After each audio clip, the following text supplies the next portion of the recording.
Hello, everyone. Welcome back to another episode of Talking Toku, Boston and Bellingham's only podcast about Godzilla, Gamera, Ultraman, and all their kaiju friends. I am your host, David Scrivani. I'm Brian. And the time has come. We made it. I'm gonna splice in the soundbite of Palpatine in The Rise of Skywalker saying, "Long have I waited." Because we've been waiting for a while for this one, folks. And I know you are too. Well, we've been waiting a while, mainly because of COVID. That too. So we got a double meaning here. How many? Well, one, because we've been ironically looking forward to this movie. It's like 50-50, I feel. And also unironically looking forward to it because I'm pretty sure that you and I, after watching Fallen Kingdom for the first time, was just like, I don't know how they're gonna outdo the bullshit in this. Yeah, and boy, howdy did they. Boy, did they. But also, it was like a fucking running joke every time we talked about or covered the production for this movie on here, because it was always some dumb shit like the release date got pushed back. Yeah, absolutely. Or they got COVID on set. I think they probably got COVID on set. It was like at least double 3 digits. times. Double maybe, I don't know. But yeah, so we're going to be talking about Jurassic World Dominion today, and I mean, I said this at the end of the show last time. I don't know for sure that this is going to happen, but I would not be surprised if this episode ends up crossing the 2-hour mark. So for anyone listening in the future, make some coffee. Or save it until you go on an absurdly long car ride. Yeah, and you can hear us just ramble about a shitty movie. Oh, spoiler alert. Oh no. If you couldn't tell already, we didn't like the movie, but yeah. But yeah. It was bad. Yeah, we have a lot to talk about for sure. But we're getting a little bit ahead of ourselves. We got some news to kick things off. It's true. We do. Bit of a slow news 2 weeks. But there's some interesting stuff in there. Don't you worry. First up, we have gotten our wish for a new Godzilla game, or at least a MonsterVerse game of some sort. 7 Levels, a developer that I have never heard of, appears to be working with Legendary to develop a platform that takes place in the MonsterVerse, having unveiled it at Licensing Expo 2022. The description reads, set after the events of Godzilla vs. Kong, players exploit the strength of the Titans to traverse a crumbling metropolis on the trails of unraveling a huge mystery tied into the MonsterVerse franchise. That's about all there is on details. Doesn't really say a whole lot.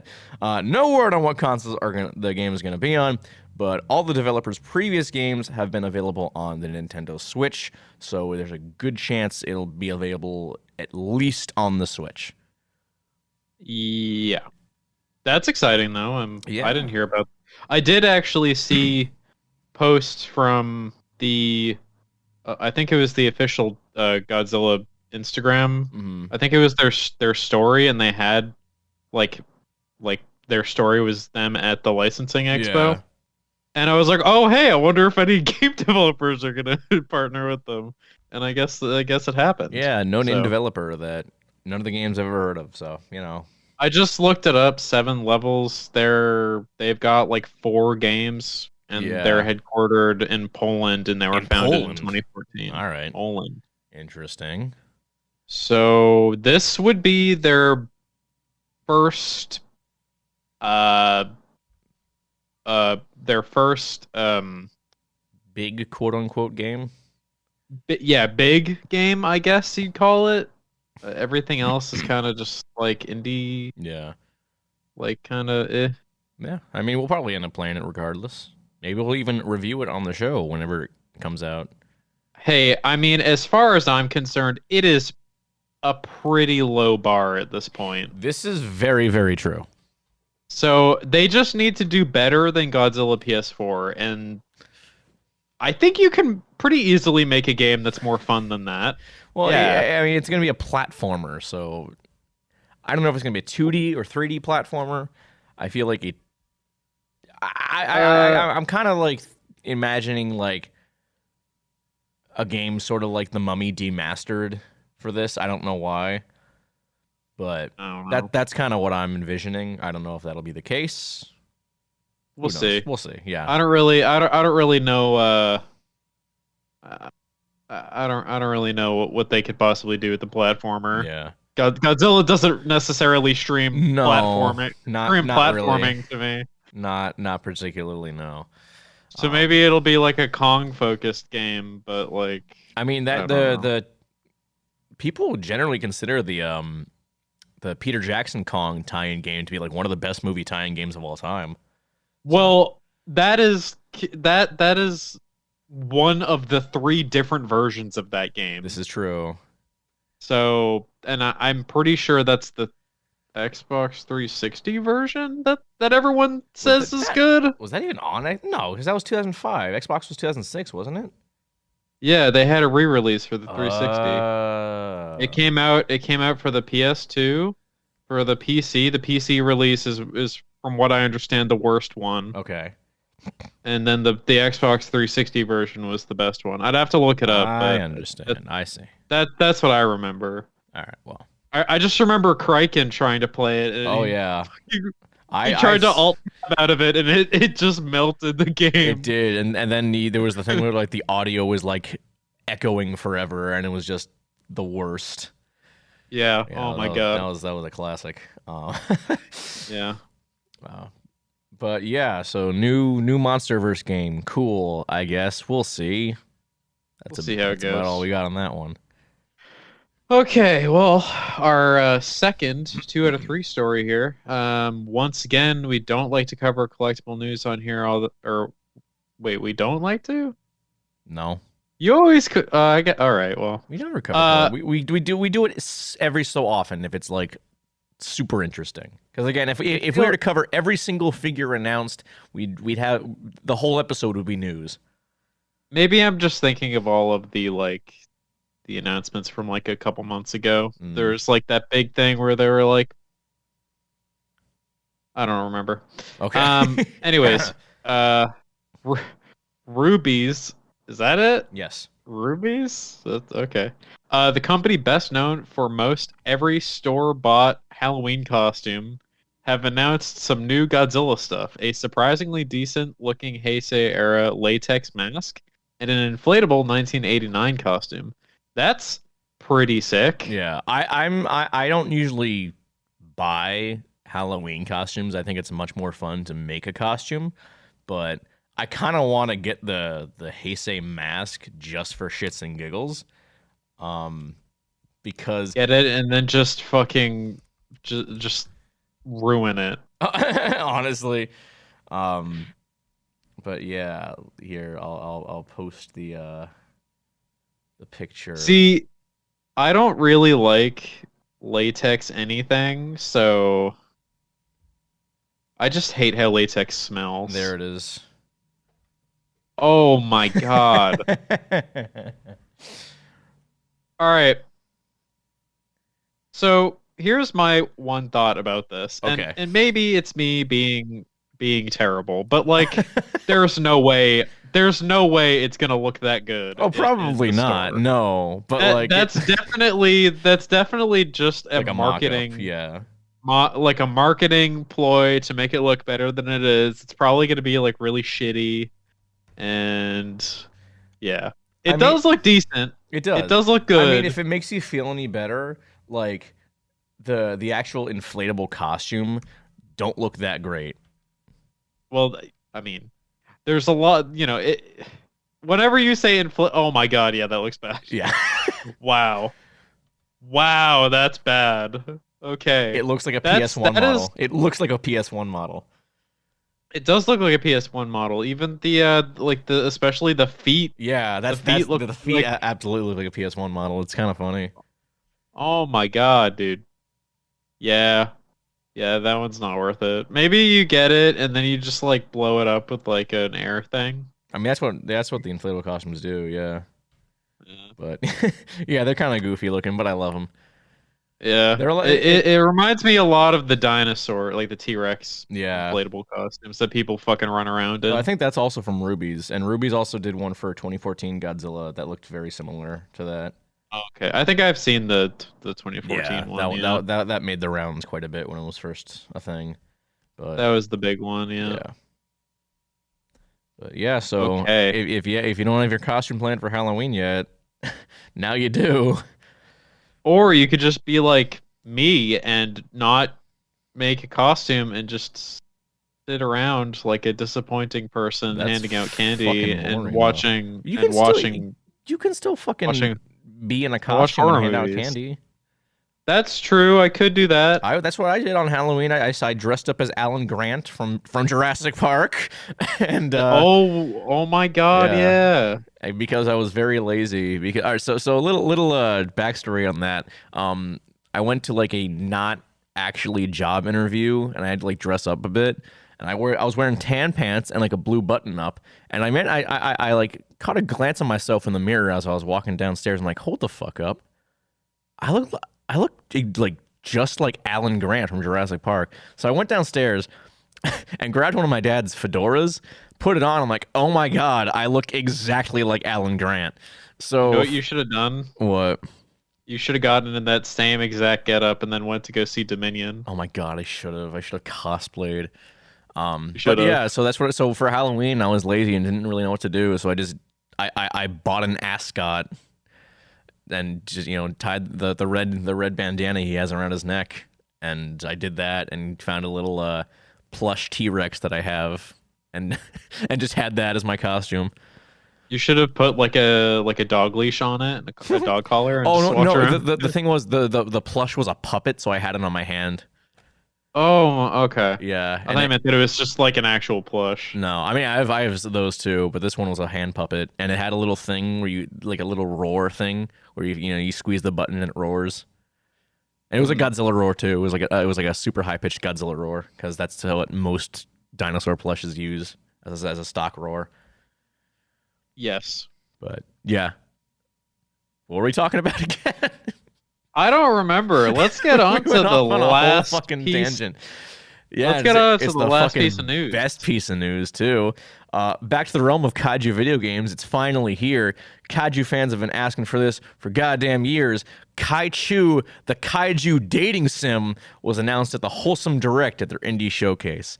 No release date yet, but for God's sake, let's be honest, we're all gonna play this, and it's gonna be the fucking game of the year. Mark my goddamn words. I can't believe I'm more excited for a kaiju dating sim than I am for an actually officially licensed Godzilla game. Right. Like on and like I saw there's like a 30 it's like 30-second trailer, but like it really looks adorable, and there's already there's like a stand-in for Godzilla and Mothra and Ghidorah, and it's just a bunch of like clips of them kissing. It's hilarious. Incredible. I will absolutely play that, and I will not feel bad that it shows up on my Steam. All right, Brian, what we should do, we should like make a Talking Toku Twitch channel and stream it. Okay. Probably could. Right, yeah, we definitely could. Yeah, we do that. And now you can too, because Dave is now a certified gamer. I am a certified gamer. He's got a computer. Yeah, I haven't played anything. I haven't used it to play anything like more high end than fucking Halo Reach, but I assume it plays newer games better as well. Hey, the Halo Reach is better than most games that come out nowadays. That's fair. I mean, I accidentally opened up Star Wars Battlefront 2, and That'll do it. The menu seemed to work fine. I didn't play the game itself, but the menu was pretty fine. It's pretty wild when you go from PlayStation 4 Battlefront 2 to PC Battlefront 2 and how much snappier it is. It's pretty crazy. I mean, the loading time to actually get into the main menu still is atrocious, but well, yeah, but that's EA. Yeah, that's fair. That's EA servers. We'll do that. Good point. But yeah, Kaiju, the Kaiju dating sim, be on the lookout for it. We're gonna fucking play it. We might stream it. Maybe. We'll see. We'll have to make a Talking Toku Twitch channel. I mean, I guarantee you there's no one. Actually, we could probably partner up with my friend Keegan, Oh yeah, he is a Twitch. He's a Twitch streamer. He is a Twitch streamer and he's a Twitch affiliate. That's so true. He could probably rate us, or maybe he'd even play and do like a multi-stream with us. Yeah, potentially. He definitely. I mean, he might play it. Maybe. I mean, I think that would make him a friend of the show officially. That would officially, that would make him an official friend of the show, whether he likes it or not. I mean, he hasn't. He's both of our he's a mutual friend of ours, but he's not. He's not he hasn't appeared in our content, which means that he cannot have the title of friend of the show. Yeah. That's how that works. I mean, we can make him honorary friend of the show, but it's not official until he's actually just message him and be like, hey, Keegan, can you record a voice line and then you just splice it in later? And then literally. You can call him friend of the show. It's literally just a voice line of him going hello, and that's it. And that'll officially make him a friend of the show. Yeah. All right. But before we get into the main topic, I do want to shout someone else out. My good pal and Brian's good acquaintance, Bob Hutchinson. Hi, Bob. I hope you're actually going to listen to this. I told you I'd send this episode to you when it came out on Friday. So, hello. Sideburns. He doesn't have the sideburns anymore. He's got a full ass beard. Oh man, that's so disappointing. Yeah. You're dead to me. Oh, sorry, Bob. See, and you know what? I asked because the reason I bring Bob up is because one of our mutual friends on Discord, she asked if I could get her a specific Lego set from work, and I'm like, yeah. And Bob was the one who's going to pick it up, and I was texting Bob back and forth like, oh, I got a podcast to do. When can you pick this up? And I thought, hey, Bob, you seen the new Jurassic World yet? I was 100% ready to invite him on the show to talk about Jurassic World, but he hasn't been. It sounded like he hadn't been to the movie since COVID started. So, I don't blame him. Yeah. The only reason I'm going to the movies so often now is because my theater is not very populated. The only reason you're going to the movies now is because you had to see Jurassic World Dominion. It's true. Speaking of, let's. I think it's time we should get right into Jurassic World Dominion. I think we should. Well, I mean, I don't know how to start this. Yeah, I mean, so here's the thing: we never know how to start these, but for once, there's a reason we don't know how to start this because where the fuck to begin with this goddamn shit show of a movie? So. I'm just gonna pull up the old IMDb page here. All right. Okay. So, if you guys remember, our thoughts generally on the World trilogy. Yeah. This one is definitely the worst. I agree. And here's the thing. Brian and I have talked about it multiple times how much we do not like Jurassic World Fallen Kingdom. And believe me, we went into Jurassic World Dominion thinking there's no possible way it could be worse than Fallen Kingdom. And my God, how wrong we were. Just for a little bit of background here, in the movie,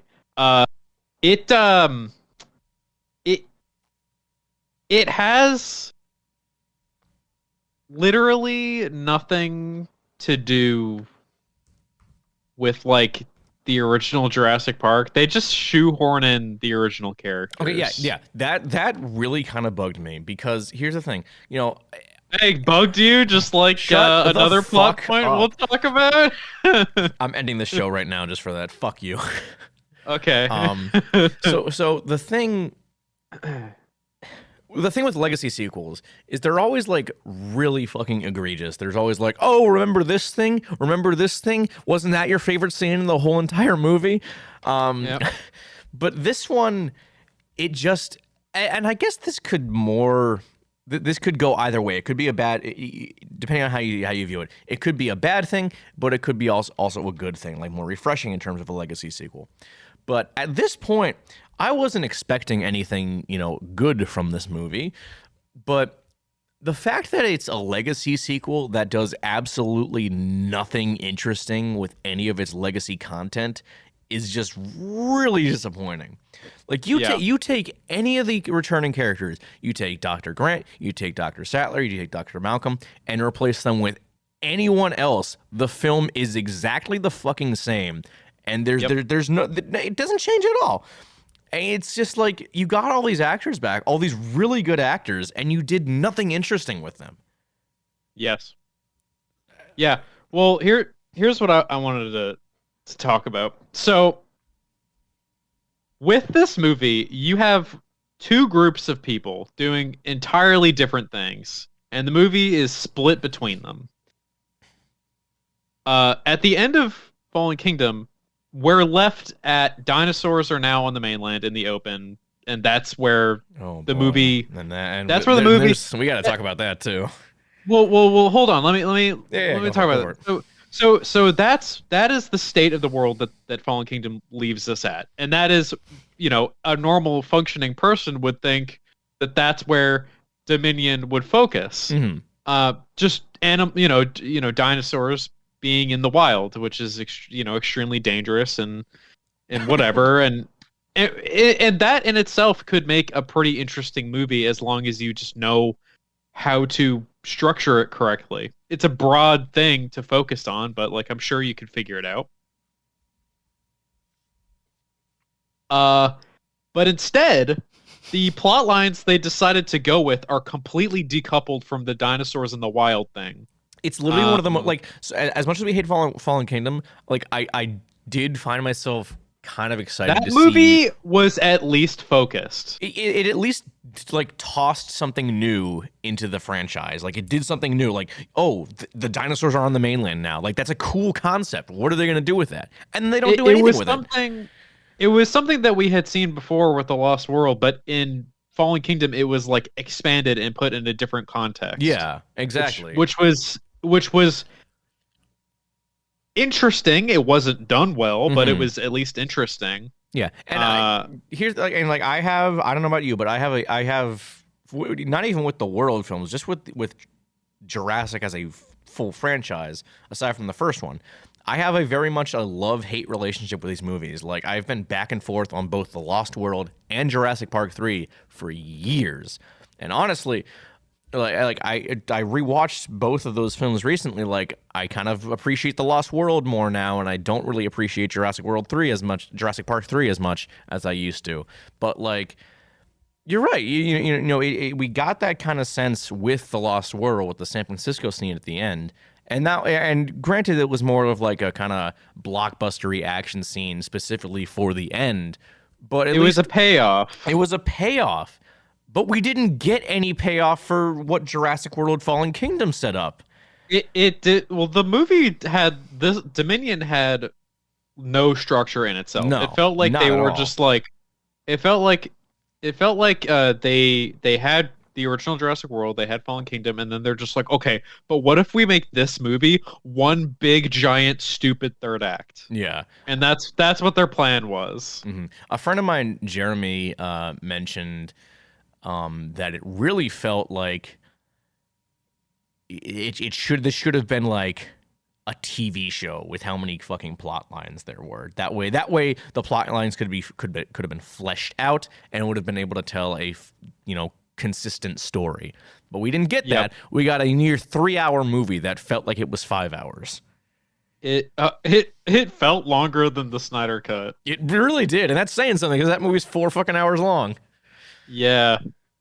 Well, I guess before we get too much into the bad, I do want to talk about what I did like about it. I do too, because there is some things to like about it. But what this movie does well isn't necessarily it's not something that the other movies aren't known for. All these movies have really cool dinosaur stuff. Yes. I think the practical effects in this are better than they've been since probably Jurassic Park 3. Well, I was gonna say that this movie, it seems like they definitely increased the budget for practical. Yeah, absolutely. It seems like they had a lot more of that going on. The dinosaurs that they used were cool and interesting. They didn't kind of just rehash the ones we've already seen. Mhm. There was a lot more like variety and like, you can argue that that's superficial and whatever, but I mean, it's a fucking Jurassic World Yeah. movie. I Like, mean, you got to toss some new dinosaurs in there. what are you going reason. like? What? Yeah, like you got to do it. I appreciated the no hybrid thing. Mhm. That was good. Though I'm really I will say, I was almost positive that they were going to have hybrids because I heard the name Atrociraptor and Pyroraptor, and I was like, Yeah. there's no way those were actual creatures that existed. Those are the stupidest fucking names I've ever heard. And sure enough, I looked it up. Those are both animals that 100% existed. And I'm like, wow, who named we those? We did that on our Fallen Kingdom We episode. did. I'm pretty sure. Yeah. Let me think here. The generally the like action scenes were pretty entertaining. Mhm. They didn't mean anything because nobody was ever like in danger, but Yeah. specifically the scene where they were in or the action scene where were they in Italy? Where the fuck were they? Malta. When they were in Malta, that was actually like a really well structured action scene. But on the other hand, I don't really watch Jurassic World or Jurassic Park for that. It seemed like it kind of was just like, I want to make like a Mission Impossible or James Bond style action scene. That does really feel like what it is. That has dinosaurs, and that was even reflected in like some of the music and just like the scene structure. Mm-hmm. They brought back the laser guided dinosaurs, of course. They did. That was funny. That was with the Atrociraptors. Yeah, I did. Here's the thing.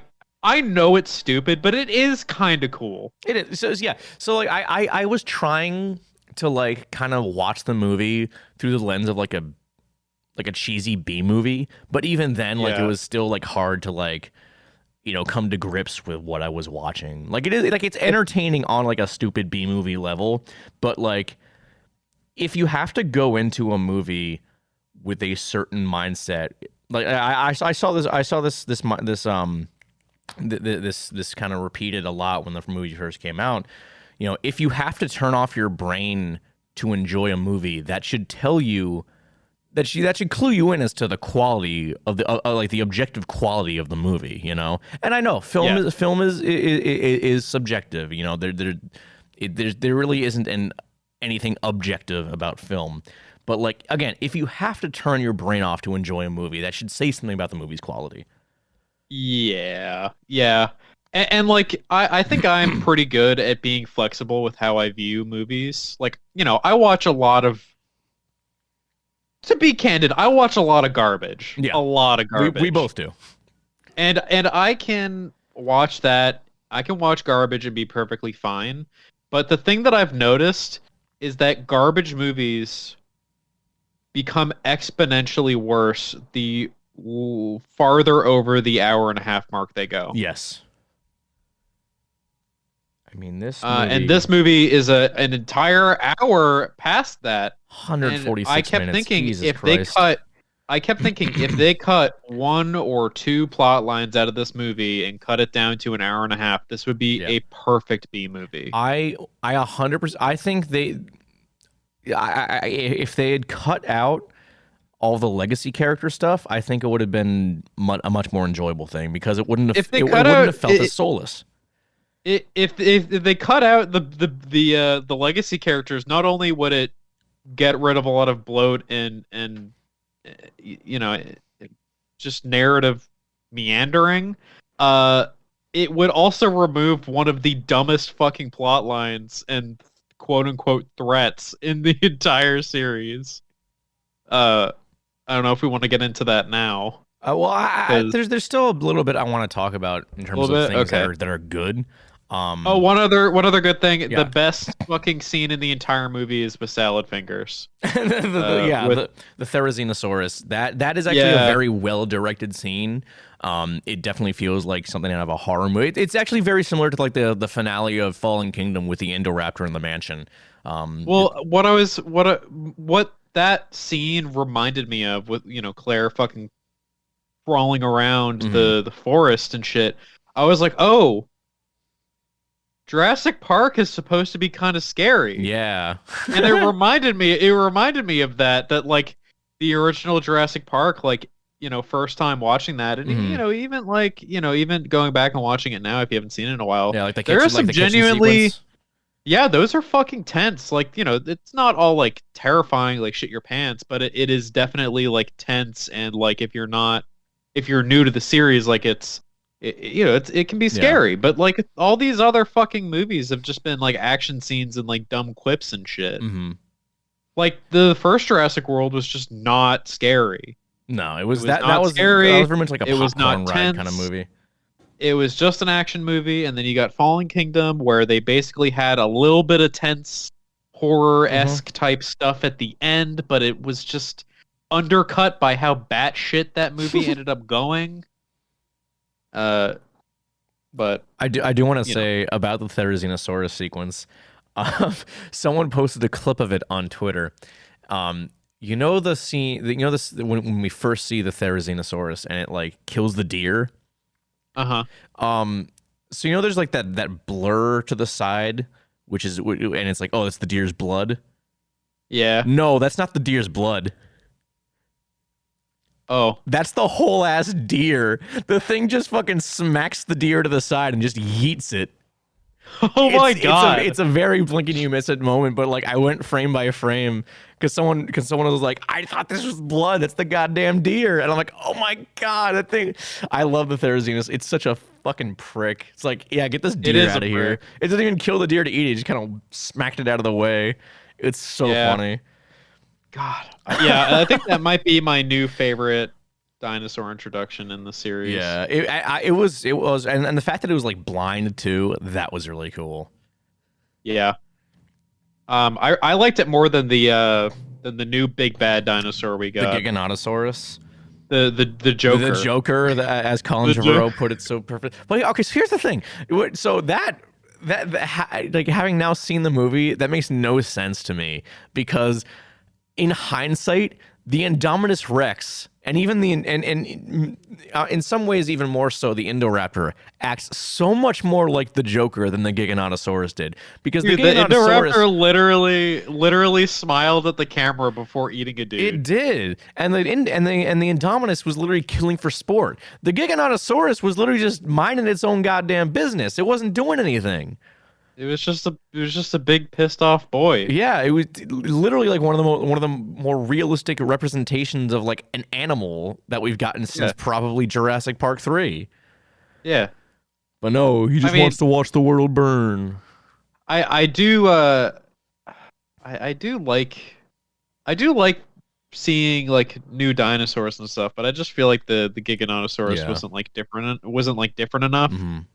That's why I really like Salad Fingers. Yeah, and I will say, I think it was I don't know, we've gone on so far about how the movie is like way too long, but I think it was a mistake to cut the prologue out of the movie. I don't know if you've seen the prologue that was like IMAX. It was like an exclusive to IMAX, and it showed in front of fucking Fast and Furious 9. It was like it was like a flashback to the Cretaceous period, and it showed a Tyrannosaurus Rex and a Giganotosaurus like duking it out, and like I feel that would have made more thematic sense to like keep their kind of rivalry in this movie, you know? Well, now that you say that actually brings more context to something I was going to talk about later when we were going over bad things. Mm-hmm. We're kind of all over the place here. Yeah, we're a little. Well, let's restructure. What else is new? Well, I mean, we were talking about things that we liked. So, Yes. are there any other things that we liked? I very much like the score, and it's weird. So Michael Giacchino is the one who's scored all three of these movies, and Michael Giacchino seems to be kind of like the current go-to director for big budget Hollywood films. Like he did all these movies. He's done quite a number of Marvel Studios films. He does a lot of Matt Reeves films. And I've noticed that, like, I don't know if it's like an audio mixing thing, but like I feel like when I'm watching the movie, I find the score very forgettable. But if I go back and listen to the score on its own, I'm like, wow, this is really, really good. I don't know what it is. Well, maybe it's just a me thing. I think it is because when I was watching the movie, I actually thought to myself, the score kind of slaps. Okay, so maybe it's just a me thing. Specifically when they're in Malta, that whole big scene, the music they had there was really good. Yeah, Malta is definitely a highlight. Yeah, it was weird because the movie, I was expecting it to be very like generic action music because that's what I was expecting. Like this, how the movie was, But no, it was actually really enjoyable, and I caught myself having a good time listening to it. Yeah, I mean, no, but Michael Giacchino's he's not a generic action movie composer. He's actually very good. Kind of reminds me of when Mad Max Fury Road came out. Everyone was quick to sign on Junkie XL to fucking everything. Honestly, yeah. But yeah, no, he really knocked it out of the park on this. But yeah, I noticed that, like, I noticed it with this movie, with Spider-Man No Way Home. Like he did all the scores for the Spider-Man Marvel trilogy. And did he? I didn't even know that. Yeah, yeah, and I listened to that on its own, like, wow, this is a really good score. I don't know why I thought it was only okay when I was watching the movie. I mean, granted, that movie was only okay in general, but whatever. I mean, what it could be is that, like, the maybe not necessarily the mixing, or maybe it is the mixing, but it could just be that the movie isn't complementing it very well. Maybe, I don't know. Or it's not complementing the movie very well. It's possible. I don't know. But I don't know. Whatever. Good score. Michael Giacchino's a great composer. Much like the MonsterVerse movies, the music is the best. Very much some of the best parts of it. It's true, except for Godzilla vs. Kong. It's kind of boring. Yeah, it was boring. Sorry, Junkie XL. I don't remember any of the music from that. Neither do I. But another thing, which was something that we joked about when I saw it, and I think I texted you almost immediately about it, was that I wanted the blonde lady from Malta to step on me. I do want to mention something about something she said with the Atrociraptors. It is fucking hilarious to me that she claims the Atrociraptors are quote unquote purebred. It's like, yeah, okay, they're fucking purebred, sure. Shut the fuck up. What does that even mean? I don't know. These are literally genetically engineered monsters. They cannot be purebred. Yeah. I mean, like, a lot of the movies, it's just like a lot of, like, one of the big things about, like, the original Jurassic Park and all the rest of them is that it's genetics held together with fucking, like, spaghetti. Yeah, like, literally. Like spaghetti and spit. like they use stuff that's alive now to complete old. Yeah, it was just kind of a funny line, like, out of context. Like, yeah, all right, sure it is. Yeah. Well, I mean, there's not really anything else that I liked. It looked good. Cinema. Yeah, it was good. Pretty. Good cinematography, but that's not really unique to this movie. Yeah. Because I mean, Fallen Kingdom looked really good too. Fallen Kingdom did look really good. Actually, the end of the movie where they're showing all the dinosaurs walking amongst, like, current Earth animals was really neat. I really like that. I agree. And it just made me wish that the movie was more about that. Yeah. Which was what I was expecting. Mm-hmm. But nope. They went with giant locusts that also are on fire. Yeah. So okay, they weren't on fire until the end of the movie. On that note, let's move on to the bad. I will say most of the movie. Yes, I will say it really bugged the hell out of me that all that, like, all right. So the thing is, with the end of Fallen Kingdom ends with Ian Malcolm saying, "Welcome to Jurassic World," because all the dinosaurs are on the mainland now, and all we get of that quote unquote Jurassic World, is in the fucking viral marketing. Like there was a bunch of cool, like, clips posted. It was like dinotracker.com or something. and it was just like a bunch of like clips of like people interacting with dinosaurs in real life. Like there was this one I saw that people got really excited about, and I'll explain why in a second. It was this guy like kind of like looking around a corner because he sees some velociraptors, and the reason people were excited about it because it was the Jurassic Park 3 velociraptors, which are just such a great look. Yeah. So, but like that's all we got of like quote unquote Jurassic World. Yeah. It's such a disappointment, like, because I would have like loved to see a story being told centered around that concept, but it is completely antecedent to what the movie is actually about. Yeah. So with that, what the movie's actually about is you have the legacy characters. So you got Alan Grant, you got Ian, and what's her name? Ellie Blanking. Sattler. Yep. Wow, Brian, you're sexist, not remembering the woman's name. I'm having a day, okay? Gotta cancel and you. Basically they all meet back up again because of prehistoric locusts. Yeah. That eat the world's food supply or whatever, and it's a big problem. Except they don't eat the biosyn crops. And yes, this is as boring as I am making it sound. That is literally the entire reason why the original cast gets back together to hang out. That's it. They go to this new facility. You're forgetting some. Well, not really forgetting something, because there's really no reason that Ellie, Alan, and Ian need to be in the film, because what it is, we see the locusts happen, and just some person decides, oh, I know who to call, and she goes to Ellie Sattler. Why? Yeah. I don't know. Ellie's a paleobotanist. She studies plants, not animals. Why would you go to Ellie? And then Ellie goes to Alan for who, I don't know. She's like, hey, you want to go to Dinosaur Island again? And he's like, and if it was fitting with his character, he'd be like, absolutely not, no way. Yeah, I mean, I got tricked by some fucking dickhead to go to Isla Sorna that one time.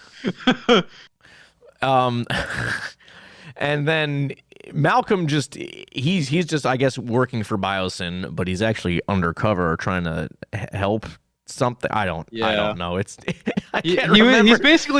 He's basically there to berate a bunch of scientists about how they should. And that's actually kind of funny. Yeah. But yeah, it's not great, the whole legacy thing. So that's their entire purpose in the movie, is to stop that, or to find a way to stop the whatever. And the big bad of the movie is the guy who he was the guy from the first movie who gave Nedry the can of the Barbasol can. Yeah, which somehow shows back up in this movie for like a split second. Did he? Oh, the can, yeah. The can, yeah. No, he's dead. Yeah, no, he's dead. He's dead. He's very dead. But like, there's no reason that needed to be Lewis Dodgson. There's absolutely no. You could give him any other name, and because he's basically all he is. He's just kind of a basic mad scientist kind of dude. There's no reason to make him Lewis Dodgson other than like, hey, that's the guy from the first movie. That's my favorite scene in the whole entire movie. That's literally the only reason is he's Dodgson. If anything, it probably should have been Dr. Wu is the dude in charge. Fucking Dr. Wu. Why is he a good guy now? Why is he having regrets? He had a complete 180 character change in this movie. Absolutely he did. No sense at all. I mean, maybe you could make the argument that he saw what happened with the Indoraptor in Fallen Kingdom, because he was like, hey, that thing's just a prototype, it's not ready, don't do anything with it, and they did it anyway, and then he feels remorse for that. Maybe, but like, no, shut the fuck up. That's not how it works. You gotta give him some actual viable character development, instead of just saying, yeah, he feels bad because he did this thing in this movie. He feels bad now, and and you can visually show that by him in a wardrobe change now, wearing a beige sweater. Yeah, and And looking like now he hasn't he gotten a has haircut in fucking months. yeah, now he has long hair, and he Yeah. probably listens to a lot of Nirvana on repeat. It sucks because BD Wong is such a goddamn phenomenal actor. Yeah, he is. They did him very dirty in this They movie. did everyone dirty in this movie. It's true. My God. Honestly, Okay. the only returning character from like the older movies that looks like they want to be there is Laura Dern. Like, I mean, Jeff Goldblum doesn't care about anything. I don't think like he'll show up as long as you pay him. Because like I mentioned this to Ryan right after we saw the movie. I don't remember the last time Jeff Goldblum played a character that wasn't just himself. Because you watch both the original film and The Lost World, and then you compare it to this. Ian Malcolm in those two movies and this movie are two entirely different fucking characters. I don't care what anyone says; they are entirely different characters. This is Ian Malcolm in Dominion is just Jeff Goldblum. Yep. Yeah, they're very different, especially because I actually watched the Lost World the other day, and he was like comparing Dominion and Lost World. Ian is fucking night and day. Yeah, he like they're very different. Like he's in original movie and Jurassic and the Lost World. He has this sense of cynicism to him. But like in this, he's just like, oh, I'm Goofy Jeff Goldblum. Everyone loves Goofy Jeff Goldblum, and I'm like, yeah, I love Goofy Jeff Goldblum, but I also like the character Ian Malcolm, and that's not that's not what I'm seeing on screen right now. Yeah. Same thing with Sam Neill. Sam Neill looks like he does not fucking want to be there, which is a shame. Dude, it was so awkward watching Sam Neill on screen because he just did not look like he wanted to be there. No. It was very, very stilted. Yeah. And like it's a shame because Sam Neill is also an incredible fucking actor. Like Hunt for the Wilder People from Taika Waititi is legitimately one of my favorite fucking movies of all time, and a large part of that good movie. is due to Sam Neill's performance in that film. Yeah, he is so good in that movie. I did watch that a while back, and I had a great fucking time with that movie. Yeah, but this is just like dinosaurs. Hey, aren't you that clone girl? Okay. Oh my God. Should we talk about Clone Girl now? Oh, we need to talk about Clone Girl. Yeah. Somehow Clone Girl is probably I don't know whether I hate her plot development more than the Locust bullshit. I don't hate it because like it makes sense. She wants to be out in the world, but Claire and Owen don't want her to be because people are on the hunt for her for some reason. It's not really made clear as to why. I'm talking about like the how they how they make the whole cloning thing even more bizarre. Yeah, somehow so the what Brian and I agree on to be the worst part of Jurassic World Fallen Kingdom, in which Maisie Lockwood is revealed to be a clone of her mother or something.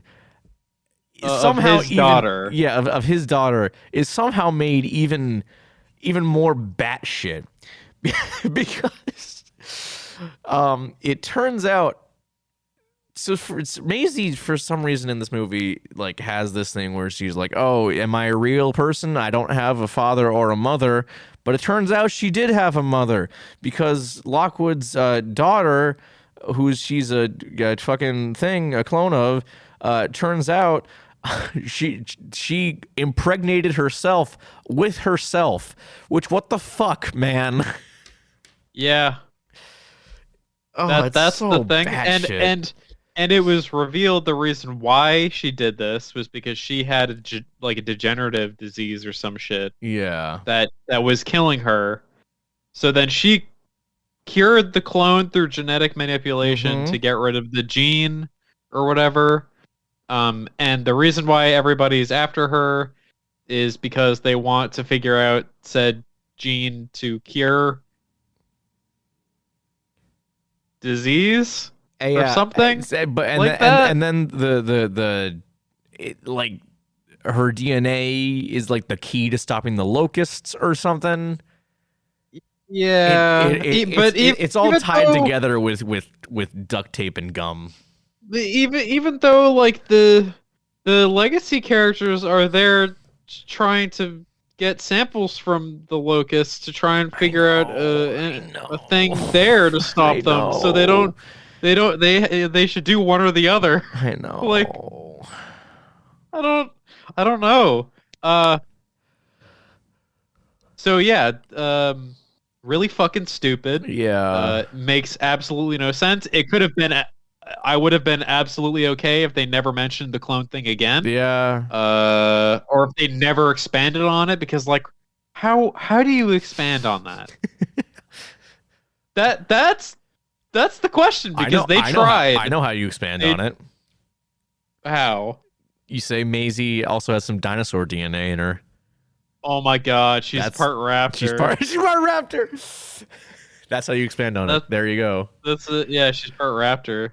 Perfect. That's how she can talk to Baby Blue. That's right. Yeah. Everyone can do the hand thing now, and it works out fine. Yes. Oh my god, this movie had so much hands. Yeah. Everyone. There's the part where was it two of the big boys. Starts with a C. I don't remember. What? Oh, the Carnotaurus? Yeah, Carnotaurus. Yeah, and fucking Owen Grady stands there with both hands out trying to stop them. Yeah. It was the dumb. It was right at the beginning of the Malta scene, and like they're in like this like they're trying to because in the earlier in the movie. Sorry, this is utterly incomprehensible, but honestly, the movie is exactly like this. No, yeah, absolutely. The beginning of the Malta scene, they're in like this black market for dinosaurs, which is admittely pretty cool. Yes, it's a cool concept. Completely squandered like everything else, but they're trying to find a Clone Girl because Clone Girl got captured by bounty hunters or whatever to bring to Biosyn so that they can meet up with the legacy characters, I guess. Yeah. And the Carnotaurus get out because Owen let them get out. I guess it's just one Carno and the other one's an Allosaurus, I think. The other one's an Allosaurus. Okay, and so then Owen's just like, I'm gonna stick my hands out and it's gonna stop them, and it fucking does. It does somehow, and it's so dumb because they're not trained like the Velociraptors were. The whole point of the training from the first Jurassic World was it's so that he could put his hand out and they know to stop. Mm-hmm. But all these other fucking dinosaurs should have no clue. It's so stupid. Yeah. Okay. So yeah, there's a bunch of stuff going on. None of it makes any sense. None of it's connected, and somehow they all end up at the same place at the end of the movie. They sure do. And they all fly off in a helicopter thing, and Salad Fingers and T-Rex kill the Joker, and that's the end of the movie. Yeah, I will say there's no point for that final battle to happen. There isn't, and that was my thing that I was going to talk about, was that like it seems like the movie wanted me to think that there was a rivalry between the T-Rex and the Giganotosaurus, but it didn't feel like it. Mm-hmm. It just felt like they were fighting for the hell of it, and that they made it a spectacle because whatever. They made it a spectacle because, hey, this is a Jurassic World movie. We need a spectacle at the end. But if they included the introduction or the prologue or whatever with the two, like back in the day, fighting, then that would have made sense. Like, I'd been like, oh, okay, it's like a several million-year-old rivalry, and it's ending here, and that's like it's got weight to that. But this is just it's like whatever. And then Salad Fingers is there too, which actually the way that Salad Fingers kills the the Joker is pretty cool. Yeah, the Rex pushes the Giga like towards the Therizinosaurus, and the Therizinosaurus just kind of impales it on its claws. It's he just kind of stands there with his fingernails out. He's just he's like, all right, do it. I got him. I'm open. I'm open. Yeah. The T-Rex makes the Jurassic Park logo. Yes, she does. Water fountain. That's Does that. And that He was knew that he had to. They actually used that screen that screen cap as the IMAX poster for the movie too. Oh, did they? Yeah. That's kind of cool. I did think that was kind of cool until I realized that that's pandering. Yeah. Yeah. Hey, it's just like the first movie's poster. It's my favorite scene of my whole entire movie. It's just like the poster for all these movies. It's my favorite scene of the whole entire movie. Oh my gosh. All right, so there's something we've been skirting around, Brian. Something big, something very egregious about this movie that it really just brought the movie down like a whole star and a half. Honestly, I think it's my least favorite thing about the whole movie. It really is. 2 out of 10, not enough blue. Yeah, there's like no blue. Blue shows up is for like barely fucking in this movie. She's there at the beginning and then she's there at the end, and that's it. And Blue had a baby, and like you would think that because of how big Blue has been as a focal point in all these movies, that it would have been a plot element, but nope, it ain't. The bounty hunters also capture Blue, but then Blue's baby becomes like a complete afterthought. Yeah, I honestly forgot Beta was in the movie until Chris Pratt was like, "Hey, I gotta go get the baby Velociraptor because I promised Blue," and then Malcolm says what everyone's thinking. He's like, "You made a promise to a dinosaur?" Yep. I mean, that's probably the best line in the whole movie. It's pretty good. It's pretty good. Yeah, that was a big downer. Not enough blue. Yeah, not enough. Like, it would have even been better if Blue decided to fucking go with them, because at this point, Blue's part of the team. With how they've characterized Blue, Blue is not a dinosaur. Blue is a person. Exactly. Like, come on. I mean, there was that one part where like Blue like scratched Chris Pratt's hand. See, I feel like you could have done something interesting with that. Like, oh, Blue's like in the wild, living by herself. Like, oh, she's getting a little more animalistic and wild. Like, that could be a cool like dynamic between her and Owen. But they don't fucking do anything with it. Yeah, I mean, Blue's basically living in his fucking backyard. Yeah, I don't know why that is. At the end of Fallen Kingdom, it just shows Blue running off into the forest. Yeah, and she's like in the fucking Rockies or something. Like to who knows where. And then at this, apparently they're neighbors now. Yeah, it's kind of wild. It just really feels like they were like, I thought that they had a pretty good foundation for where to go after Fallen Kingdom. As much as I don't like that movie, they had a cool foundation of where to go. Dinosaurs in the open on the mainland. That's cool. And then they decided to throw it all away. Yeah. I will say make another park and then make the focal point of the movie fucking locusts. Yeah. Yeah. Why? Why would you do that? You had such a good foundation. Honestly, I will say one of my favorite. Here's another cool idea that I actually think would make the whole bringing legacy characters back thing kind of neat. What if you just have fucking Alan Grant around doing like a dig or some shit, and then a fucking dinosaur shows up and he has to deal with that? Yeah. That would have been so much fucking cooler, because then everyone else on the dig site has no idea what to do, but then he fucking does. Yeah, I mean, I'm sure. And the cool thing is, what you could being the operative word here, what you could do, like, I am positive that Ian and Ellie and Alan all have fucking massive amounts of PTSD from their experiences on both islands. Oh, of course. You could do something with that. I mean, you kind of see that in Jurassic Park 3 in the fucking Alan scene on the plane. As goofy as that scene is, yeah. But like, you could do something with that. You could have done something with that. Alan probably thought, oh, I went to Isla Sorna, 20 years ago now. There's probably no way I'm going to see another dinosaur again. And now, they're on the mainland. Shit, I might see another dinosaur again.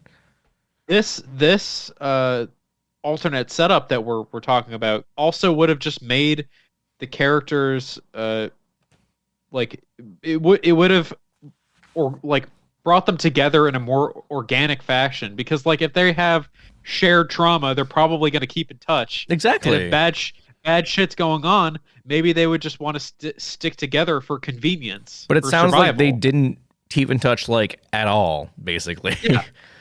Like fucking Dr. Sadler just showed up at his front door. Yeah, and she's like, "Hi, Alan. Remember me, Ellie Sattler?" Like, Locust, I'm 20 years younger than you. Literally. And I gotta say, it really bugs me how they made Ellie and Alan like officially a thing. Like it's kind of weird and vague in the original Jurassic Park as to what their relationship actually is. But then in Jurassic Park 3, we see Ellie like married and with children, and she's like doing her own thing. And you know what? Good for her. You know, that's as only okay as Jurassic Park 3 is. Like that's a good development. You know, Alan's still kind of stuck in his ways doing paleontological stuff, and Ellie's moved on with her life. But in this, they're like, "Oh, I love you so much. We're getting back together." It's my favorite scene in the whole entire movie. Dude, the part where they were when they went to go collect a sample for the locusts, and they like fell on top of each other outside of the fucking it's thing. So bad. It was like Joss Whedon Justice League level. I thought exactly the same thing. I knew where you were going as soon as you said that.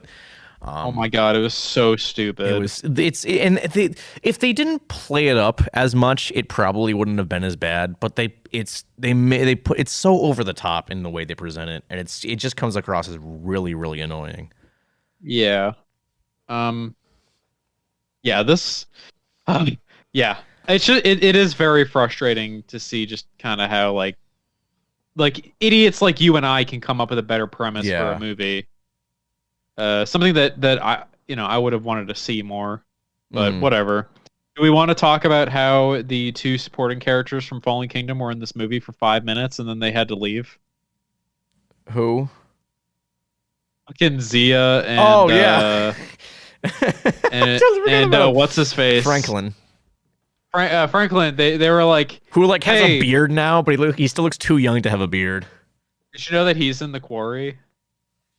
Oh, that's right, he is. Yes, I did know that. In the quarry, and that's just all I could think about while playing that game. Yeah. Anyways, it's a shame though, because like they were kind of like the highlight of Fallen Kingdom. Like they were entertaining characters, and now they're just not in this movie at all. Yeah, they showed up for 5 minutes, helping Claire capture some. Free or rescue some baby Triceratops. I think they were Triceratops, maybe. I don't know. And then they were like, "Well, we can't keep doing this," and then they fucked off.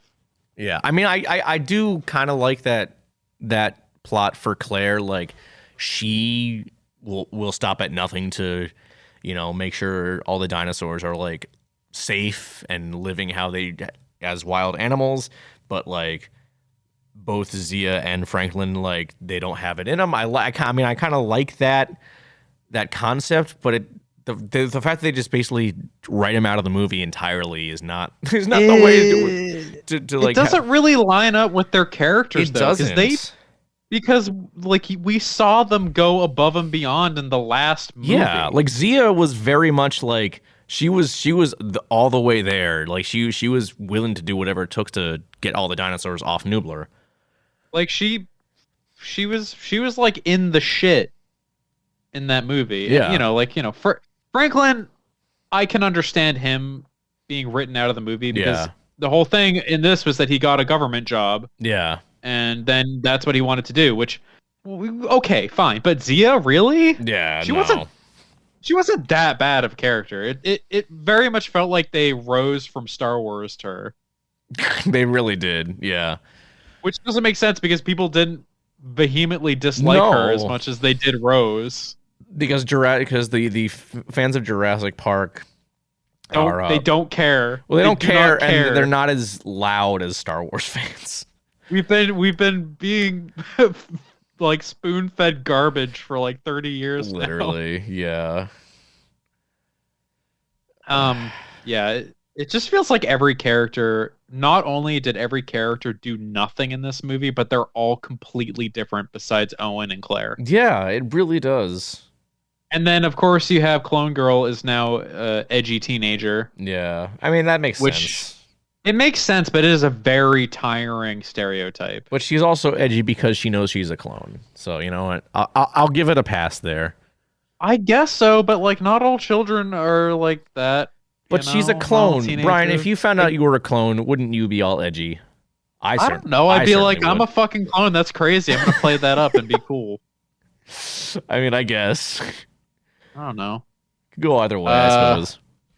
I don't know. It's just like it's very cliche to have that Mhm. the edgy teenager, like sarcastic kind of thing. Like one, teenagers are not that good at responding sarcastically in a Mhm. real world situation.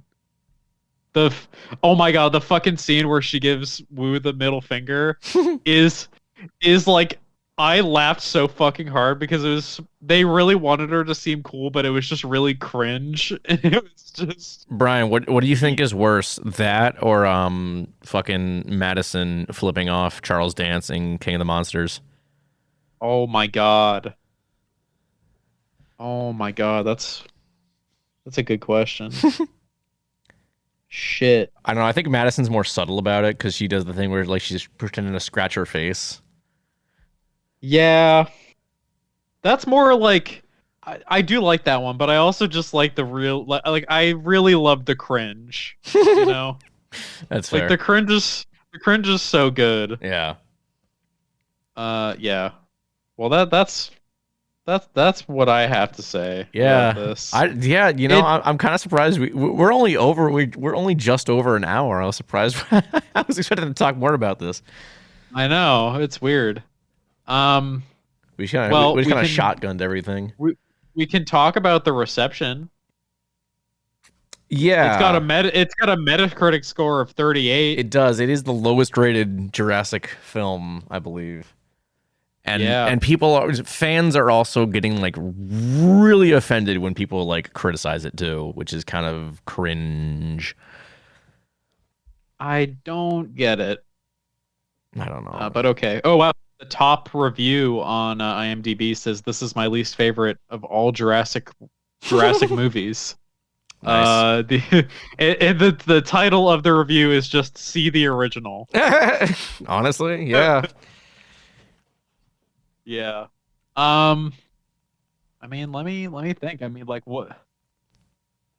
Like where do they go from here? Because do you think they're gonna try to make more of these? I think they will, but it's gonna be there's gonna be a large gap. Like I think like Jurassic Park 3 came out in 2001, and then Jurassic World came out in 2014. I think there's gonna be a significant time before we see another soft reboot. Okay, so should they make more? No, they shouldn't, but they will I know they will. because these movies right. make money. So if we're going down the soft reboot path, what do you want to see? What is your ideal follow-up I don't know. to this? Because you and I are going to see the next one. Oh, absolutely, We're going- will. Whenever it We're comes out, we going have to. and we're going to make jokes about it. Yes, But- for sure. But like what? Like because the thing is that like as I said before, watching Jurassic World Fallen Kingdom, you and I were both like, there's no way there could be a worse movie than this. And they have a good setup. And the setup is going to be really cool. The next movie is probably going to be better because it has a good setup. And then they completely threw it out the window with this one. So, there goes there goes my thought process of no matter what you think they could possibly do, they're not going to do it. They're going to do something else. That's Also, way speaking dumber. of that setup, I gotta point out that like nothing's changed in the universe. Like nothing the changed. dinosaurs are still out in the wild. Yep. Like it's still the status quo. Yes. That you may as well have just ended the series with Fallen Kingdom at that point, because nothing of consequence happens in this film. Actually, this actually has to do with my what new cool kaiju thing I'm checking out Okay. thing is. But I will talk about it Yeah. now because it has to do with this. The story actually makes more sense if you play Evolution 2. Really? Yes, because Okay. in Jurassic World Evolution 2, the entire point of the campaign is literally just going around the continental United States, rounding up dinosaurs and putting them in makeshift parks. Oh, okay. All right. I like that. And But like, I shouldn't it's- have to play a fucking video game to fully appreciate the story of Jurassic World Dominion. Absolutely not. Also, if they just had a throwaway scene where they're talking about their previous work on putting away dangerous dinosaurs in fucking Yosemite and whatever, then that would have been fine because that's what happened in the game. Yeah. And it's like specifically Owen and Claire doing it. Specifically. Mm-hmm. So, with that in mind, it makes a bit more sense because, yeah, but why the fuck is the game doing the movie's job? Yeah. Like, why? Yeah. Why is a park building simulator doing the job of $100 million blockbuster movie? Like, why? Couldn't tell you, truly. The game is super fun, and I'm glad that it's like that, and I'll talk about it when we get to the next segment. Mm-hmm. But it's just it boggles my mind why they couldn't just do an expanded version of that, but a movie. Yeah. I don't know. Wait, apparently there's a quote of Ian Malcolm saying Jurassic World, not a fan. What? Is that a thing? Oh my god, in this movie is self-aware. Apparently there's a scene where Ian Malcolm says Jurassic World, not a fan. That's funny. That is funny. It's self-aware. Neither am I, Ian. Neither am I. It knows. Wow. Oh my god, some of the IMDb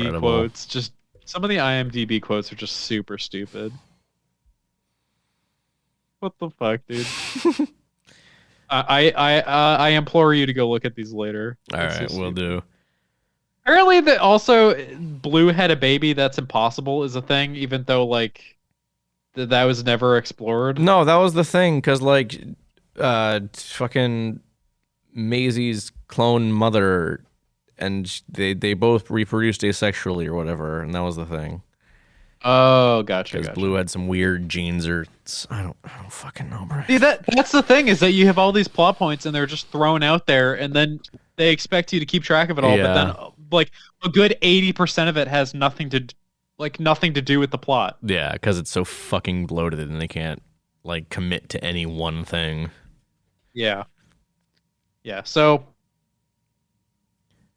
what out of 5 do you give this movie, Dave? I gave it. So when I rated it on Letterboxd, I gave it a 1.5 out of 5. Okay, all right. Let me think here. Okay, all right. So I like how we're all of a sudden rating these now. we've Yeah, never rated anything in the past.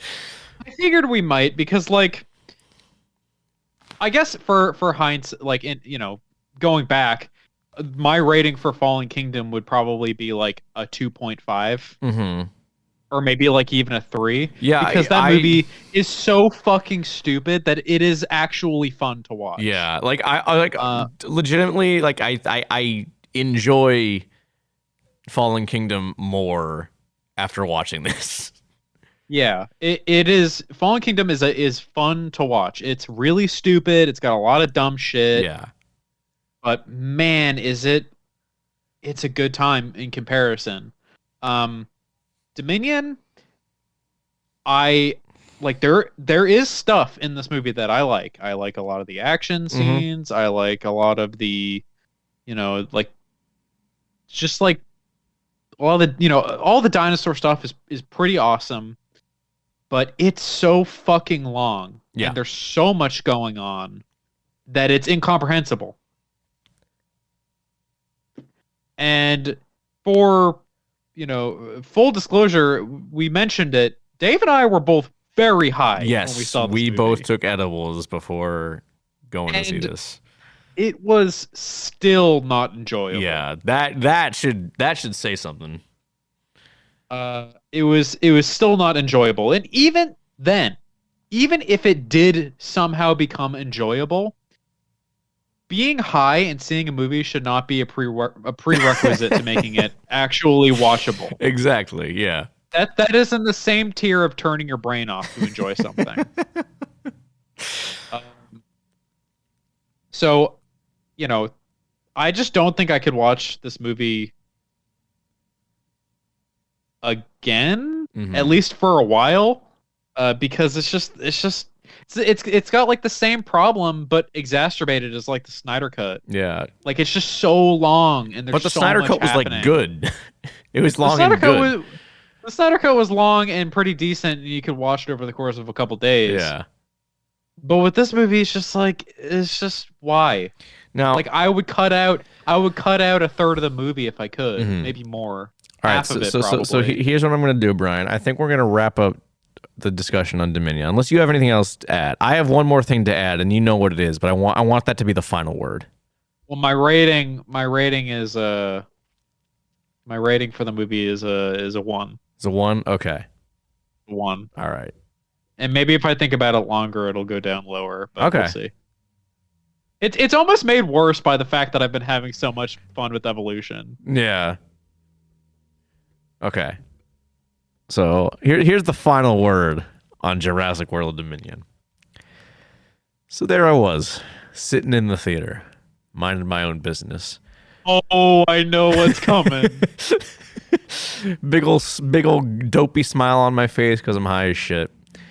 And about two or three rows ahead of me, there's this family of either 4 or 5. I couldn't tell how many kids they had with them. They had either 2 or 3 kids. And they're kind of muttering. And, usually I can't stand people talking in movies. But even as much as I can't stand it, I'm not one to call people on it because confrontation is scary. But this one didn't bother me as much because it was funny. So they're muttering, and this is about like halfway through the movie. Maybe even less. I think it was like during the Malta sequence. I hear the mother kind of lean over and whisper to either her husband or her boyfriend. I have no idea what the relationship was, but I hear whisper, "He's sleeping. He's sleeping. This movie sucks." And I just start kind of trying to stop giggling to myself because I didn't want to I didn't want to draw attention to myself, but I just thought that was really, really funny that I just heard someone in the middle of the movie like, "Yeah, this movie sucks." because like kids, this is a Jurassic World movie. Obviously, kids are the target audience for this mostly. They make these movies for kids. Exactly. And then maybe 30 minutes later, I hear her muttering again. And I don't get every single word of what she's saying, but I make out the words, "still an hour left." Ooh. And I'm like, oh God, you're probably right. That's rough. And they agreed that it was rough because they got up, walked out of the theater, and did not come back. So that should tell you how the give you an idea of the quality of Jurassic World Dominion. God damn. It was legitimately the funniest thing I've ever witnessed in a movie theater, and I don't think it will ever be topped. Oh, I remember you told me about it, and then I was just like, maybe it'll happen in my theater too. Yeah, and then it didn't. And my theater was almost entirely empty. Good. Opening night at 7 p.m. Yeah. Completely empty. But yeah, I told Brian when I got home to after watching the movie, because again, Brian is a couple hours behind me due to time zones. I got home and he was like, Brian, I got to tell you, my favorite scene in the whole entire movie was something that wasn't even in the movie. So yeah, that was my favorite scene in the whole entire movie, is the family walking out halfway through. Good times. I should have said this, but what was your favorite scene in the whole entire movie? Like actually, or like nostalgia pandering wise? I feel like we had this conversation. We did. I asked that same exact question. For actual, my response was yes. Yeah. So then you answered both. So actual favorite scene. I still really like the Therizinosaurus scene. We're in agreement. That's yeah. my favorite too. For nostalgia pandering, I fucking hate anytime like they have the legacy characters on screen and the Jurassic Park theme is like blaring, like the movie's jerking itself off because hey, we got legacy characters. I fucking and like every legacy sequel does that, and I hate it every goddamn time. Dave, they're like the old characters from the original movie. Don't you recognize them? Yeah, I recognize them. I don't like them.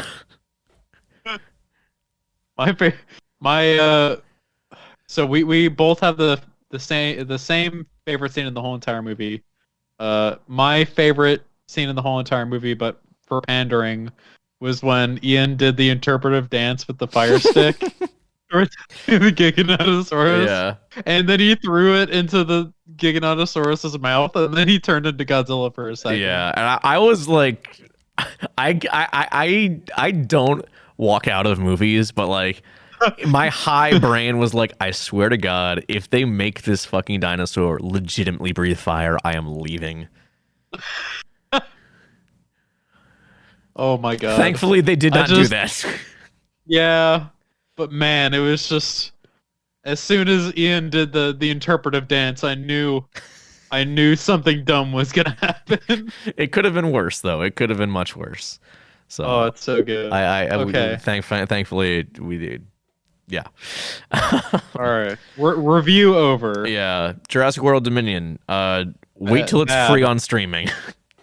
It'll be free pretty soon. It'll honestly probably be on HBO Max, which is the best streaming service. Will it? I don't know, because Fallen Kingdom wasn't on HBO Max. Remember, we had to fucking pay money to rent that shit. They have all the other Jurassic movies on HBO Do Max. they? Did they have the first Jurassic World?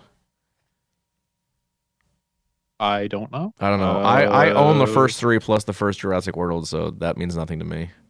I owned the original Jurassic World, and then I gave it away because I didn't want it. Understandable.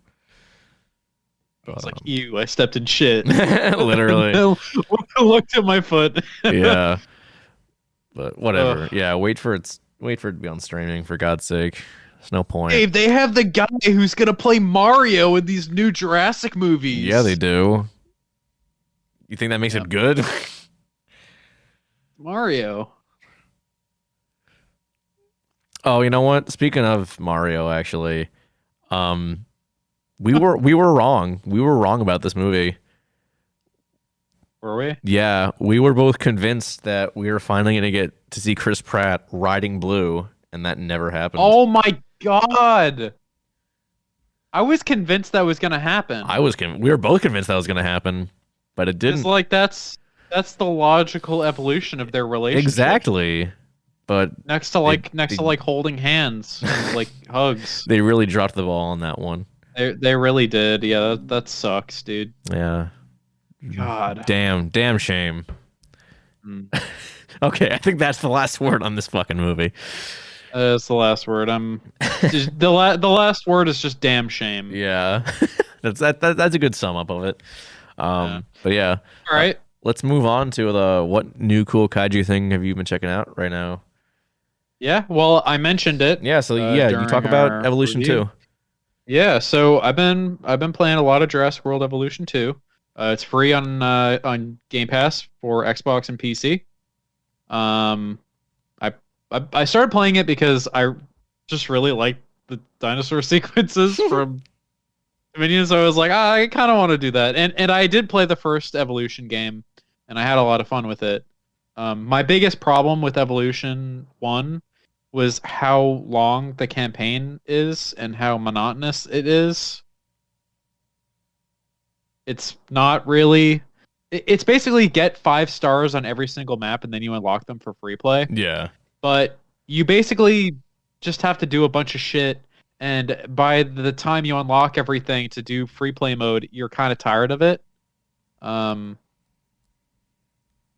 So this game, the second game, it streamlines a lot of the game systems, so there's not as much like, busy work in management, which is good because like park simulators, there's like a really fine line between like having enough to do that it's not just sitting there like watching stuff, and also like being active. Yeah.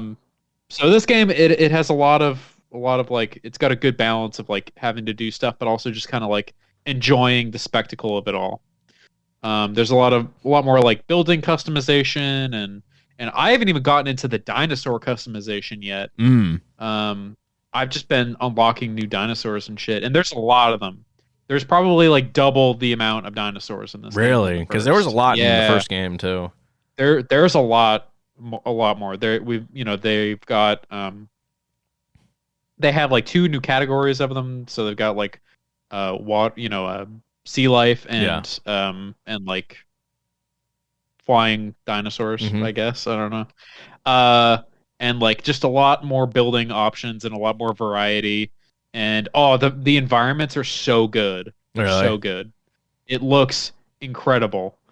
And honestly, when I'm done with all the campaigns, I'm gonna buy the Biosyn DLC because Salad Fingers is in it. Yeah, I will say I remember people saying they were kind of disappointed that all the new dinosaurs from Dominion you had to pay to get, which is kind of shitty. Because I think when Fallen Kingdom came out, the dinosaurs in that were released in a free update for the first game.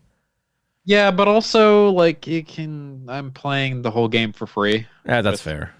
With Game Pass. That's fair. I would be a little bit annoyed if I bought the game outright, but I didn't. All right, fair enough. It's probably not going to be a game that I play a lot after I'm done with everything, because it is a park simulator. Like, how much can you really do? Yeah, exactly. It's just really cool just building a park and just having everything kind of come together. And I really like, aesthetically pleasing stuff. Like, I really like city builders and house builders and stuff. Like one of my favorite fucking games is House Flipper. That game is so fun. Yeah, so it's a great time. You got a lot of variety. There's just a lot going on. Big improvement. Definitely recommend it. Yeah, that's about it. All right. Pretty good. Nice. Yeah, I'll probably start playing it soon. I don't know when. But well, you can get it whenever you goddamn want because you can get it for free. Yeah, I can.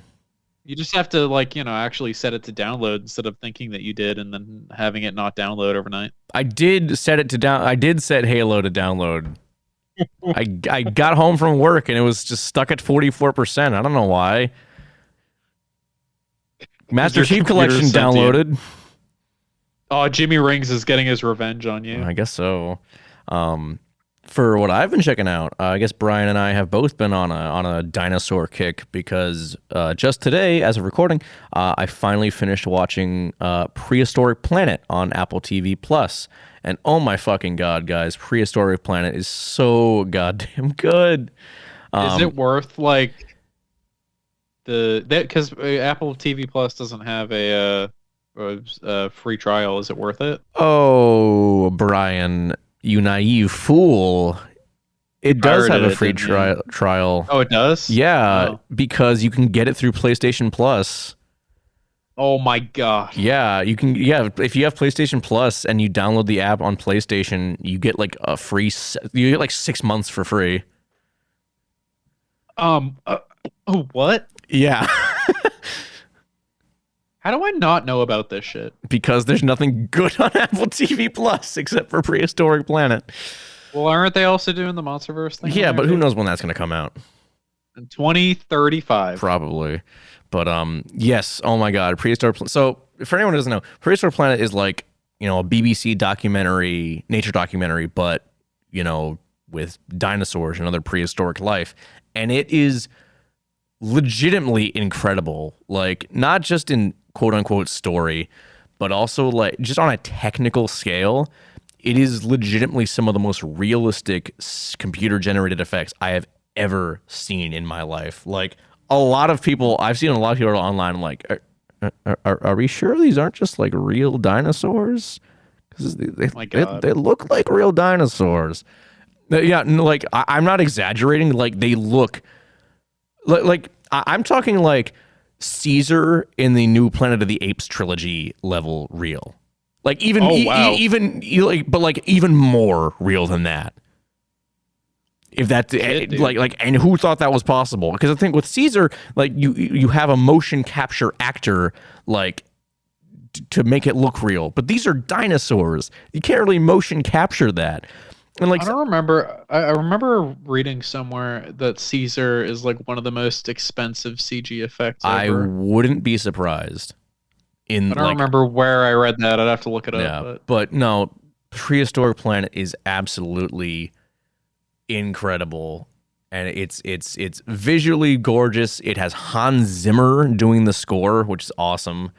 And I think like between, as much as I didn't like Dominion, I think between Dominion and Prehistoric Planet, it's like my love for dinosaurs has like been rekindled now, Like when I was a kid, I loved dinosaurs, and that obviously evolved into a love for Godzilla. But like now, like having watched Prehistoric Planet, which is like, they go for very much scientific accuracy in how these creatures look, and it's like I feel like a kid again watching this. I seeing all these creatures like brought to life more or less, like as realistic as it can possibly be, with some of the most gorgeous CGI I've ever seen. Like it's how you're kind of like describing it. It reminds me of like those old movies of like, or not movie. It was when I was a kid. There was like a series of Walking with Dinosaurs, kind of like documentary. Yes. Yeah. No, the dude went back in time or some shit to like fucking look at dinosaurs, and I remember that shit as a kid. That was so cool. Yeah, and they even have they because it's a BBC documentary style. They even got Richard Attenborough to narrate it, so it's like I did know about that. They have everything on there. But yeah, he was always looking for something to do. I love that man. He is, and it's really cool. Like I don't know what it is, but like the intro of the series is him like talking about the dinosaurs, and like he just seems like so happy to be doing something like this when he's talking about it. It's really fun. Because like with dinosaurs, it's like it ignites everyone's like sense of like because dinosaurs were a big thing for. I don't care what people say. Like dinosaurs were like everybody's childhood. Yeah, and there was not a kid who thought that dinosaurs were lame. No, and he even mentions that one of the first things he says in the intro of the show is like something along the lines. I can't remember the exact thing he says, but it's like one of the most iconic creatures that sparks everyone's imagination is a dinosaur, and and the camera pans up to show a fossilized skeleton of a T-Rex, and he goes Tyrannosaurus Rex, and he just goes into this whole spiel of like how these creatures, like, everyone grew up loving these creatures, and now we can see like, not see exactly how they lived, but we can theorize more or less how they lived, and it just really made me happy, and I know a lot of people felt the same as I do about this, and I really hope they do another season, because it is limitless what you could do with this, because there are so many species out there that you can focus on. Yeah, I mean, even look at the the pantheon that all the Jurassic movies had. Like you could.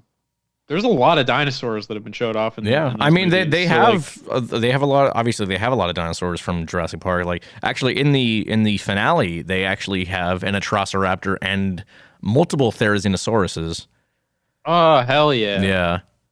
The Therizinosaurus no, sequence is actually kind of goofy. It's funny. I just downloaded the Apple TV app, so I'll You give go. it a watch and do my part so that there is another season. The Therizinosaurus sequence in the final episode is really funny because like Attenborough is going on about like, oh, unlike most dinosaurs, Therizinosaurus can climb, and it's like three like younger Therizinosaurus, and they're like trying their damnedest to climb a tree to get to a beehive to eat the honey, and they just keep falling off the tree one by one, and it's so comedic. It's hilarious.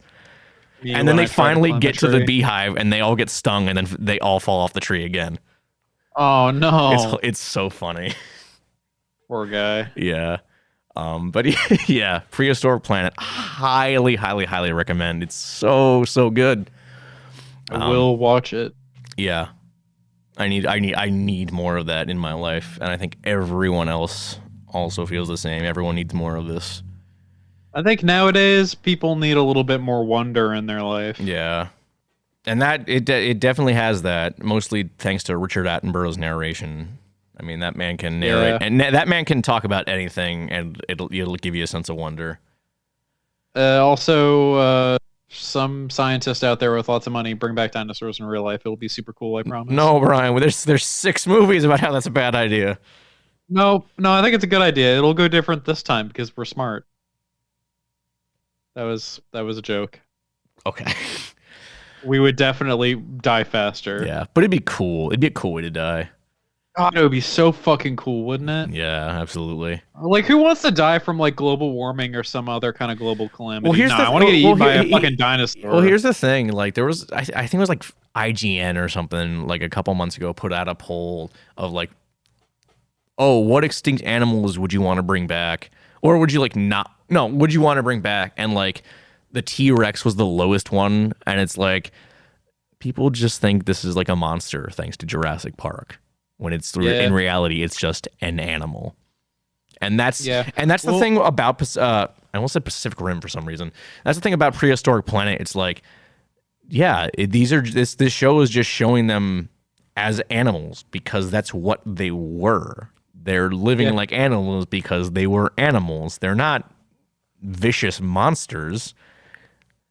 They're just creatures. They just look like they're not even like. I mean, I know a big thing about dinosaur reconstructions. It's argued a lot in paleo circles is that whether or not dinosaurs, mostly not sauropods, mostly theropods, whether or not they had lips. And this one in Prehistoric Planet, they are shown with lips, and with lips covering those teeth, they don't look monstrous in the least. They just look like big goofy animals, and I like that because that's what they're supposed to be. They're just dudes living their life. Goofballs. Yeah. Yeah. So go watch Prehistoric Planet. Everyone, get your free Apple TV Plus, or pay for it, whatever you want. I'm getting free because we're heading into a recession. So keep that in mind. Exactly. Hooray! Yay! Happy recession, everybody! Yay! I'm so glad I decided to move out before it and not after it. Yeah. But I think that is all we have to say. Hot recession summer. Yeah. Anything else that we want to add before we head off for the night? Save your money. Okay. Sell your stocks. Sell your organs. Sell your internal organs. Also, sell all your fucking Bitcoin, you goddamn troglodytes. Get rid of that bullshit. Okay. Yeah, I'm done. All right. Cool. All right. Well, that was our review of Jurassic World Dominion. Yeah. Yeah. I want to cover more Jurassic stuff in the future, but like I just watched the original trilogy again recently, I don't really want to watch them again to review them. I don't know. We'll see. Yeah. But yeah. I was thinking we could still do that Redux episode for the original Evangelion. True. I don't know. We'll see. Yeah, I have no idea what we're gonna do in 2 weeks, but we'll see. We'll keep you posted. Or we won't, because Yeah, because I never post anything on the fucking socials. Oops. I mean, we're also just very non-committal. So We're not. That's very, very true. Yeah. Yeah, you know how it is. But yeah, I think that'll be it for today. Let us know what you want us to cover next, because I don't know what we're doing. Brian, I don't think you know what we're doing. So hey, I don't really know what we're covering right now. I don't know either. What do we, fucking Jurassic World Evolution 2? That what we're covering? I think so. Yeah, that sounds about right. Yep. But yeah, let us know what you want to do when I post this in the comments. In the comments of the post that I make. You know what I mean. Shut up. And I swear, if I see any one of you say that we should promote it on Reality Records, I'm going to ban you and dox you. You can't dox a bot though. I can dox the bot maker. That's fair. Just some Indian dude. Honestly, yeah, that pisses me off. Like it's like always like within 10 seconds of posting a picture, they comment. Promote it on Reality Record, and then there was another bot from the drink thing. Oh yeah, I noticed that one too. So shut up. I don't care. They're so aggressive. I know, they really are. I can tell why Elon Musk hates bots so much. Honestly. All right. I'm gonna cut this short now, because we're infamous for long, drawn out, terrible endings. So I think we're gonna cut it's already too late. I know. This is me just attempting to. Once you've realized we're getting there, we're already there. I know. It's true. All right. Yeah. Well, without further ado, my name is David. I'm Brian. We'll see you guys next time. Dinosaurs are cool. Goodbye. Yeah. Go tell. You know what? One last thing. In the comments, tell me what your favorite dinosaur is. That's all I'll say. And tell me what your favorite scene in the whole entire movie is. Yeah. All right. Bye, guys.